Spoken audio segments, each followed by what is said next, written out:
রাজকাহিনী অবনীন্দ্রনাথ ঠাকুর। গল্পের নাম হাম্বিরের রাজ্যলাভ। হাম্বির এখন শুধু হাম্বির নয়, ভগবান একলিঙ্গের দেওয়ান মহারানা হাম্বির। নামটা শুনতে যতখানি হাম্বিরের রাজত্ব, কিন্তু ততখানি ছিল না। থাকবার মধ্যে কৈলোরের কেল্লা, আশেপাশে খানকতক গ্রাম আর 2000 মাত্র রাজপুত সেপাই। মেবারের মহারানা এখন ঠিক যেন একজন তালুকদার। এদিকে দিল্লি বাদশাহ মোহাম্মদ খিলজির হয়ে মালদেব তখন চিতরে বসে সমস্ত মেবার শাসন করছিলেন। চিতর থেকে প্রায় 20 ক্রোশ দূরে কৈলোরের কেল্লা। কোনো দিন আকাশ পরিষ্কার থাকলে কৈলোর থেকে পাহাড়ের উপর চিতরের কেল্লা ঠিক যেন একখানি জাহাজের মতো আকাশ সমুদ্রে ভেসে রয়েছে দেখা যেত। হাম্বির লক্ষ্মী মায়ের সঙ্গে কেল্লার ছাদে উঠে লোক যেমন ঠাকুর দর্শন করে, তেমনি চিতর দর্শন করতেন।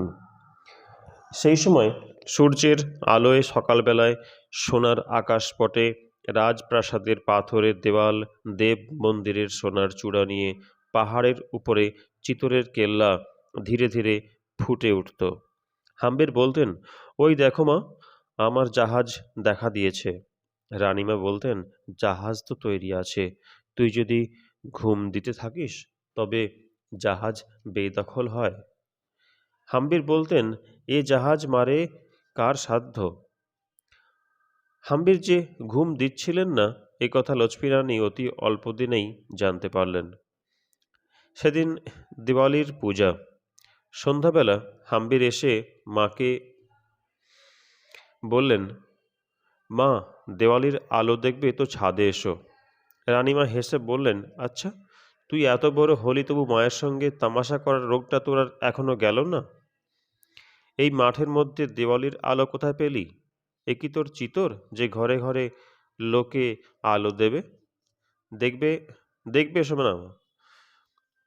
শোনা মা বলে হাম্বির লক্ষ্মী রানীকে নিয়ে কেল্লার ছাদে উঠলেন।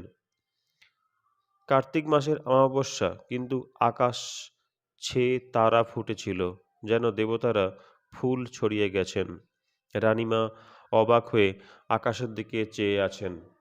হাম্বির হেসে বললেন, মা, কি চমৎকার বাহার দেখেছ? কিন্তু এ দিওয়ালি তো দেবতাদের, তোমারও নয়, আমারও নয়। এখন একবার কৈলোরের দেওয়ালি, আমার দেওয়ালিরই আলোটা কেমন হয়েছে এদিকে দেখো দেখি। রানীমা চেয়ে দেখলেন, কৈলোরের কেল্লার চারিদিকে পাহাড়ে পাহাড়ে আলো জ্বলছে। গ্রামের পথে, মাঠে, ঘাটে, দিকে দিকে লক্ষ লক্ষ প্রদীপ, যেন তারার মালা, আলোর জাল। লক্ষ্মী রানী অবাক হয়ে হাম্বিরের মুখের দিকে চেয়ে বললেন, এই জনমানবহীন কৈলোরের এত আলো, এত লোক কোথা থেকে এলো? হাম্বির বললেন, ওই যে পাহাড়ের দিকে দেখেছ, ওই আলো সব ভিলেরা জ্বালিয়েছে। আর যে গ্রামের দিকে দেখছো, এসব গ্রামবাসীদের দেওয়া। রানীমা বললেন, এত প্রদীপ, এত তেল, তুই এসব বুঝি চিতর থেকে আমদানি করলি? হাম্বির বললেন, শুধু চিতর থেকে নয়, সমস্ত মেবার থেকে প্রদীপ আর তেল, প্রদীপ গড়বার কুমোর, তেল জোগাবার তেলিও আমদানি করেছি। ওই দেখো, কুমোর পাড়ায় মশাল জ্বলছে, যাত্রা শুরু হলো। ওই শোনো, তামুলি পাড়ায় ঢোল বাজছে, এখন সং বার হবে। ওই যে মহাজনপট্টিতে নহবত বাজলো, তোপখানায় বোমা ফাটলো, দেখছো মা? হাম্বির তালাও ঘিরে ব্রাহ্মণের মেয়েরা কেমন প্রদীপ দিয়েছেন। লক্ষ্মী রানী বলে উঠলেন, কি আশ্চর্য, এই যে নগর বসিয়ে ফেলেছিস রে। দেখি, আমি বলি, বুঝি তুই বসে বসে কেবল ঘুম দিস, ভিতরে ভিতরে তোর এত বুদ্ধি? হাম্বির বললেন, তা যাই হোক মা, এখন আমার এই নগরের একটি ভালো নাম তোমায় বেছে দিতে হবে। লক্ষ্মীপুর কেমন নাম? রানীমা বললেন, আরে না না, ও যে বাঙালি রকম শোনাচ্ছে। আমি একটা ভালো নাম সন্ধান করছি। শুধু নাম নয়, তার সঙ্গে একটি লক্ষ্মী বউ। তুই আর কতদিন তুই আর দিন কতক সবুর কর। দুজনে যখন এই কথা হচ্ছে সেই সময় চিতোর থেকে মালদেবের দূত আর একজন ব্রাহ্মণ হাম্বিরের বিয়ের সম্বন্ধ নিয়ে কৈলোরে উপস্থিত হলো। ব্রাহ্মণ এসে মালদেবের চিঠি আর একটি রূপোর পাতে মোড়া নারকেল এনে লক্ষ্মী রানীর সম্মুখে ধরে দিলেন। রানী চিঠিখানি খুলে পড়তে লাগলেন। লেখা রয়েছে, আমার কন্যা রূপে লক্ষ্মী, গুণে সরস্বতী। তাকে আপনার চরণে দাসী করে আমার কুলকে পবিত্র করুন। আমি পাঠানের আশ্রয়ে আছি বটে, কিন্তু ধর্ম ছাড়িনি। রানী হাম্বিরের দিকে চেয়ে বললেন, দেখ দেখি মালদেব চিতোর থেকে কেমন সুন্দর নারকেলটি পাঠিয়েছেন। এটা আজ দেওয়ালির পুজোয় কাজে লাগবে। হাম্বির বললেন, বেশ ফলটি, কিন্তু মা এটা এটার উপর প্রথম থেকেই আমার লোভ পড়েছে। এটা আর দেবতাদের দিয়ে কাজ নেই, এটা আমাকে দাও। রানী হেসে বললেন, তা বেশ, তোমাকেই দেওয়া গেল। রাজাও এর একরকম দেবতা তো। কিন্তু শুধু ফলটি নিলে তো চলবে না, সঙ্গে সঙ্গে এই চিঠিখানি আর এখানে যা লিখেছে তার মেয়েটিকেও তোমায় নিতে হচ্ছে যে। যাও, এই ব্রাহ্মণকে নিয়ে চিঠির একটা ভালো করে জবাব লিখে নিয়ে এসো। আমি ততক্ষণে পূজা সেরে আসি। রানী পুজোয় গেলেন। হাম্বির ব্রাহ্মণকে জিজ্ঞাসা করলেন, ব্যাপারখানা কি বলো দেখি। ব্রাহ্মণ বললেন, মহারানা, সভায় চলুন, সমস্ত খুলে বলবো। বিয়ের সমস্ত ঠিকঠাক করে মালদেবের দূত চিতোরে ফিরে গেল। এদিকে কৈলোরের বরযাত্রার উদ্যোগ চলতে লাগলো। যত বুড়ো বুড়ো রাজপুত সর্দার লক্ষ্মী রানীকে ধরে বসলেন। মালদেব হাজার হোক শত্রুপক্ষ তো বটে, মহারানাকে সেখানে বিনা পাহারায় পাঠানোর কোনো মতেই উচিত নয়। রানীর হুকুমে 500 রাজপুত সেপাই বরযাত্রীর সঙ্গে যাবার জন্য প্রস্তুত হলো। হাম্বির মাকে প্রণাম করে বিদায় হলেন। লক্ষ্মী রানী আশীর্বাদ করলেন, বৎস, মালদেবের কন্যার সঙ্গে মেবারের রাজলক্ষ্মীও তোমায় বরণ করুন। কৈলোর থেকে চিতোর অনেক দূর, কিন্তু হাম্বিরের ঘোড়া যেন উড়ে চলল। বরযাত্রীরা যখন চিতোরের সম্মুখে উপস্থিত হলেন তখন প্রায় সন্ধ্যা হয়েছে। পশ্চিমের আলোয় আকাশ ছেয়ে গেছে, ঠিক যেন দেবদূতেরা মহারানার মাথায় ছাতা ধরেছেন। কিন্তু মালদেব, যার কন্যা আজ মেবারের অধীশ্বরী রাজরাজেশ্বরী হতে চলেছেন, তিনি কোথায়? কেল্লার দরজায় একটি মাত্র প্রহরী মহারানাকে ভূমিষ্ঠ হয়ে প্রণাম করে দুয়ার ছেড়ে পাশে দাঁড়ালো। মঙ্গল শাঁখ নেই, কন্যা যাত্রীর আনন্দ নেই। যেন কোনো নির্জন পুরীতে হাম্বির প্রবেশ করলেন। বুড়ো মন্ত্রী এসে হাম্বিরের কানের কাছে বললেন, মহারানা, যেন কেমন কেমন ঠেকছে। মালদেবের লক্ষণ ভালো নয়।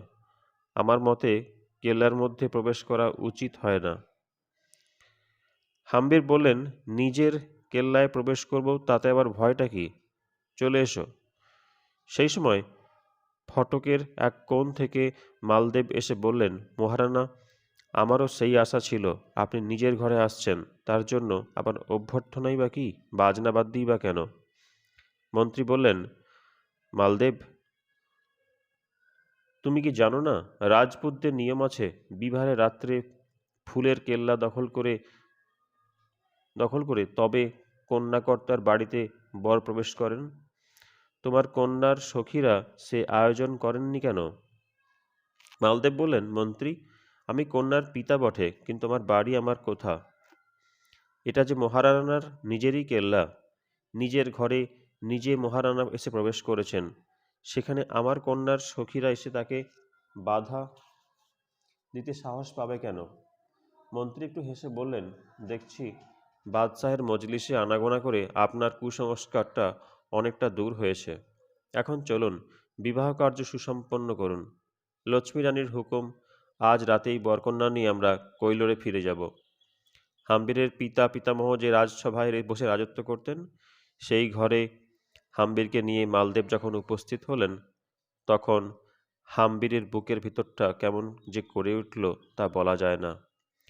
তার মনে হলো যেন সেই প্রকাণ্ড ঘরের একধারে চিতোরের সৈন্য রাজসিংহাসন ঘিরে ছায়ার মতো সব বীর পুরুষরা দাঁড়িয়ে রয়েছেন এক দৃষ্টিতে তাঁর দিকে চেয়ে।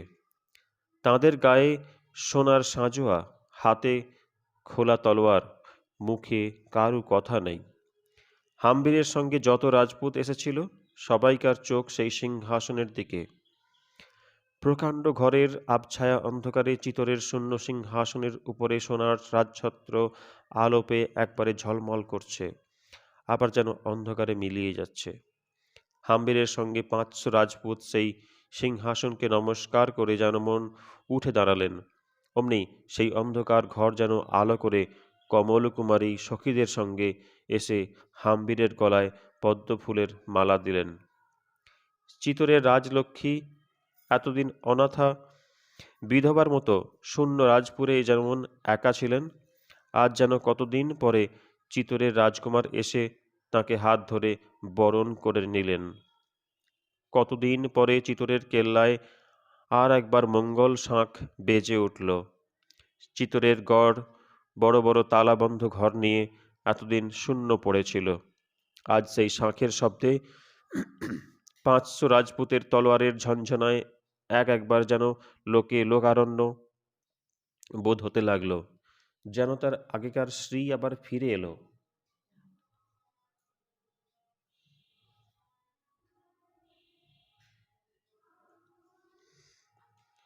সেই দিন থেকে 2 বৎসর না যেতে সত্যি সত্যিই হাম্বির এসে চিতরের কেল্লা দখল করে নিলেন। দিল্লির নবাব মোহাম্মদ খিলজির কাছে খবর পৌঁছাতে গেল মালদেবের পুত্র বনবীর। তার আশা ছিল মালদেবের পরে সেই চিতরে বসে রাজত্ব করবে। তাই সে মোহাম্মদ খিলজির সঙ্গে পাঠান ফৌজ নিয়ে চিতরের দিকে আসতে লাগলো। সিঙ্গলিতে পাঠান বাদশাহ ফৌজ নিয়ে তাঁবু গেড়েছেন।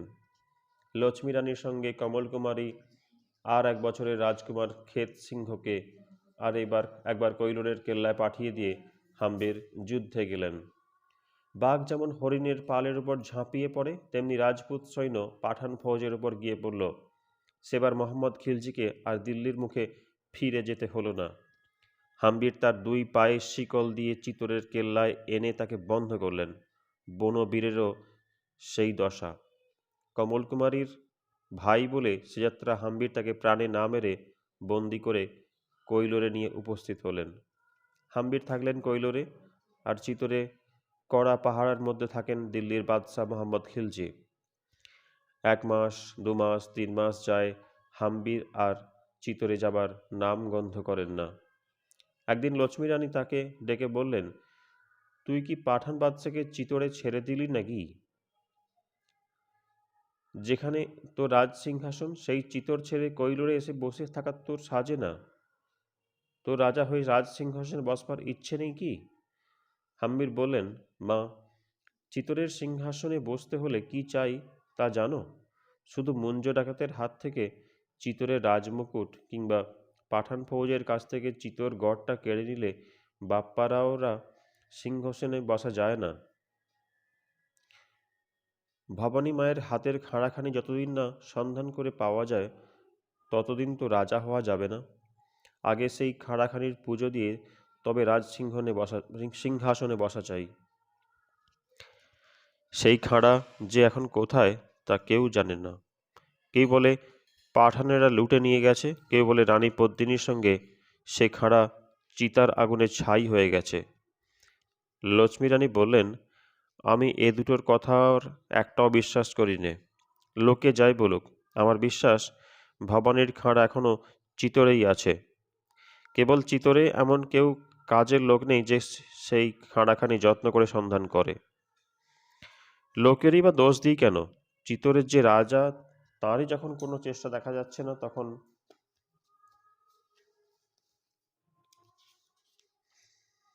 সামান্য লোকের কি এত কি গরজ যে খানাখানা সন্ধান করে তাদের রাজার হাতে তুলে দেয়?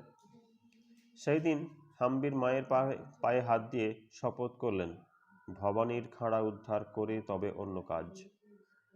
সন্ধ্যা হয়ে এসেছে, আকাশের মেঘ একটু একটু করে বৃষ্টি পড়ছে। হাম্বির ও কমলকুমারী দুজনে লুকিয়ে চিতরের কেল্লায় এসেছেন। গ্রামবাসী চাষা চাষির সাজে কমলকুমারীর পথ দেখিয়ে যাচ্ছেন, আর হাম্বির তার সঙ্গে গায়ে একখানা মোটা কম্বল জড়িয়ে মস্ত পাগড়িতে মুখের আধখানা ঢেকে গুটি গুটি চলেছেন। বরাবর যেদিকে শ্মশান সেই দিকে। আকাশ দিয়ে কালো কালো মেঘ হু হু করে পূব থেকে পশ্চিমে ছুটে চলেছে। ঝড়ের তারায় বড় বড় গাছের ডালগুলো মচমচ করে শব্দ করছে। চারিদিকে ঘোর অন্ধকার, কেউ কোথাও নেই। বাতাস এমন ঠান্ডা যে গায়ে লাগলে গা কাঁটা দিয়ে ওঠে। এই অমাবস্যার রাত্রে ঝড়ে জলে ঘোর অন্ধকারে কমল কুমারী হাম্বিরকে নিয়ে মহা শ্মশানের ভিতরে এসে উপস্থিত হলেন। চোখে কিছু দেখা যায় না, কেবল একদিক থেকে ঝরঝর করে একটা শব্দ আসছে, যেন অন্ধকারের ভিতরে একটা ঝর্ণা পড়ছে। যেদিক থেকে জলের শব্দ আসছিল সেই দিক দেখিয়ে কমলরানী হাম্বিরকে বললেন, ও ঝর্ণার ধারে পাহাড়ের গায়ে একটা প্রকাণ্ড বটগাছ, তারই পাশ দিয়ে সুড়ঙ্গ পাতালের দিকে নেমে গেছে। সেই সুড়ঙ্গের ভিতরে পদ্মিনী রানী চিতার আগুনে পুড়ে মরেছিলেন। ওই সুড়ঙ্গের শেষে একটা গুহায় কারুণী দেবীর মন্দির, শুনেছি সেইখানে একটা অজগর সাপ পাহারা দিচ্ছে। আর ঠিক তার মাথার উপরে ভবানীর খাঁড়া ঝুলছে। আমি অনেকবার সুড়ঙ্গ পর্যন্ত গেছি, কিন্তু ভিতরে যেতে সাহস হয়নি।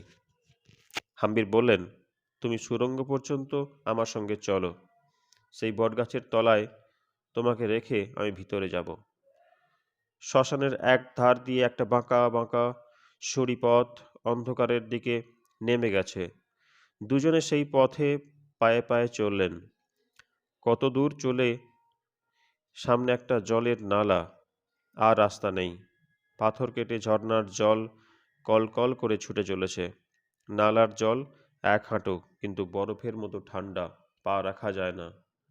হাম্বির কমলরানীকে 2 হাতে তুলে ধরে সেই জলের উপর দিয়ে হেঁটে সেই বটগাছের দিকে চলেছেন। শুনতে পাচ্ছেন দূরে যেন পাহাড়ের ভিতর থেকে ঝনঝন করে একটা শব্দ আসছে। কারা যেন লোহার কপাট ধরে নাড়া দিচ্ছে। বটগাছের একটা শিকড় ধরে হাম্বির ডাঙায় উঠলেন। সেখানটা এমন নিস্তব্ধ, এমন অন্ধকার যে মনে হয় পৃথিবী ছেড়ে কোথাও এসেছি। সেই বটতলায় কমলরানীকে বসিয়ে রেখে হাম্বির অন্ধকারে 2 হাত বাড়িয়ে সুড়ঙ্গের ভিতরে নেমে চললেন। দুদিকে পাহাড়ের দেয়াল বেয়ে জল পড়ছে, একটু আলো নেই, একটু শব্দ নেই। সামনে কিছু দেখা যাচ্ছে না, পিছনে কিছু সাড়া দিচ্ছে না। নীল অন্ধকারের ভিতর দিয়ে হাম্বির একা চলেছেন। একবার তার পায়ে ঠেকে কি একটা গড়গড় করে গড়িয়ে গেল। হাম্বির সেটা তুলে দেখলেন একটা মড়ার মাথা। কখনো তার পায়ের চাপনে একখানা শুকনো মড়ার হাড় মরমর করে গুঁড়িয়ে গেল। কখনো পাহাড়ের ফাটল বেয়ে একটা গাছের শিকড় নেমেছে, সেটা তার হাতে ঠেকতে মনে হলো যেন সাপের গায়ে হাত পড়েছে। কখনো তিনি দূরে থেকে একটা যেন ফোঁস ফোঁস আওয়াজ শুনতে পাচ্ছেন।